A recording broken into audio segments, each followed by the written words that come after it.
ಎಲ್ಲರಿಗೂ ನಮಸ್ಕಾರಗಳು. ಸ್ಮಿತಾಸ್ ಮ್ಯಾಜಿಕ್ ಹ್ಯಾಂಡ್ಸ್ಗೆ ಎಲ್ಲರಿಗೂ ಸ್ವಾಗತ. ನೋಡಿ, ಇವತ್ತು ನಾನು ನಿಮಗೆ ರಾಮನವಮಿಯ ಆಚರಣೆಯ ಸಮಯವನ್ನು ತಿಳಿಸ್ಕೊಡ್ತಾ ಇದ್ದೇನೆ.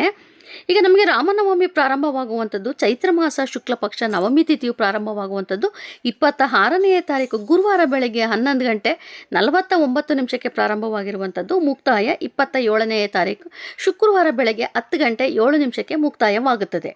ಈಗ ನಾವು ಗುರುವಾರ ಆಚರಣೆ ಮಾಡಬೇಕಾ ಶುಕ್ರವಾರ ಆಚರಣೆ ಮಾಡಬೇಕಾ ಅನ್ನೋದೇ ತುಂಬ ಜನಕ್ಕೆ ಗೊಂದಲವಿರುವಂಥದ್ದು. ಇವತ್ತಿನ ಒಂದು ವಿಡಿಯೋದಲ್ಲಿ ನಾನು 2 ದಿವಸದ ಒಂದು ವಿಚಾರದ ಬಗ್ಗೆ ಸಂಪೂರ್ಣವಾಗಿ ಮಾಹಿತಿ ಕೊಡ್ತಾ ಇದ್ದೇನೆ. ಈಗ ನೋಡಿ, ಗುರುವಾರ ಆಚರಣೆ ಮಾಡೋದ್ರ ಬಗ್ಗೆ ಮೊದಲು ತಿಳಿಸ್ಕೊಟ್ಬಿಡ್ತೇನೆ.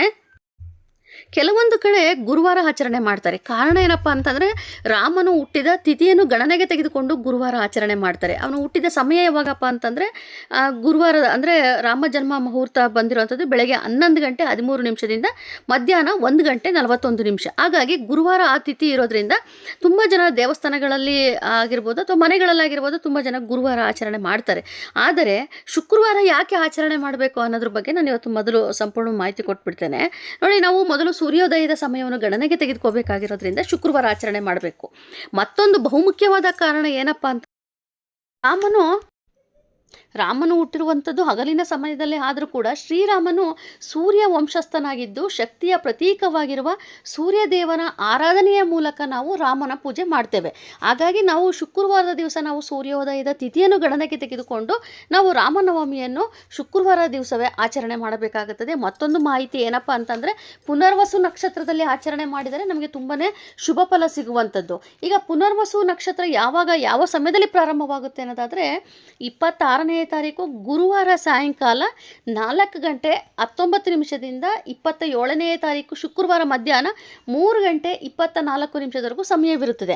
ಹಾಗಾಗಿ ನಾವು ಗುರುವಾರ ಆಚರಣೆ ಮಾಡೋದಕ್ಕಿಂತ ಶುಕ್ರವಾರದ ದಿವಸದಲ್ಲೇ ನಾವು 27ನೇ ತಾರೀಕು ಸೂರ್ಯೋದಯದ ಸಮಯವನ್ನು ಗಣನೆ ತೆಗೆದುಕೊಂಡು ಜೊತೆಲಿ ಪುನರ್ವಸ ನಕ್ಷತ್ರವೂ ಕೂಡ ಇರೋದ್ರಿಂದ ಆ ಒಂದು ಸಮಯವನ್ನು ನಾವು ಗಣನೆ ತೆಗೆದುಕೊಂಡು ತುಂಬಾ ಒಳ್ಳೆಯ ಸಮಯವಾಗಿರೋದ್ರಿಂದ ಶುಕ್ರವಾರ ಆಚರಣೆ ಮಾಡಿದರೆ ತುಂಬಾ ಒಳ್ಳೆಯದು. ಹಾಗಾಗಿ ನಿಮ್ಮ ಒಂದು ಅಭಿಪ್ರಾಯದ ಮೇಲೆ ಅಂದರೆ ನಿಮ್ಮ ಒಂದು ಸಮಯ ನೋಡಿಕೊಂಡು ನೀವು ಇರುವಂಥ ಊರಿನಲ್ಲಿ ದೇವಸ್ಥಾನದಲ್ಲೂ ಸಹ ಕೇಳಿಕೊಂಡು ನೀವು ಆಚರಣೆ ಮಾಡುವುದು ಒಳ್ಳೆಯದು. ರಾಮನು ವಿಷ್ಣುವಿನ 7ನೇ ಅವತಾರವಾಗಿರುವಂಥದ್ದು. ಹಾಗಾಗಿ ನಾವೊಂದು ವಿಶೇಷವಾಗಿ ರಾಮನ ಪೂಜೆ ಮಾಡಬೇಕಾಗುತ್ತದೆ.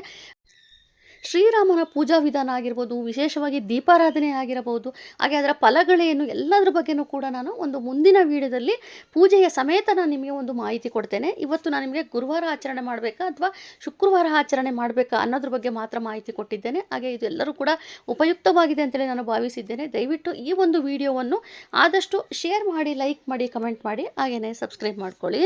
Thank you.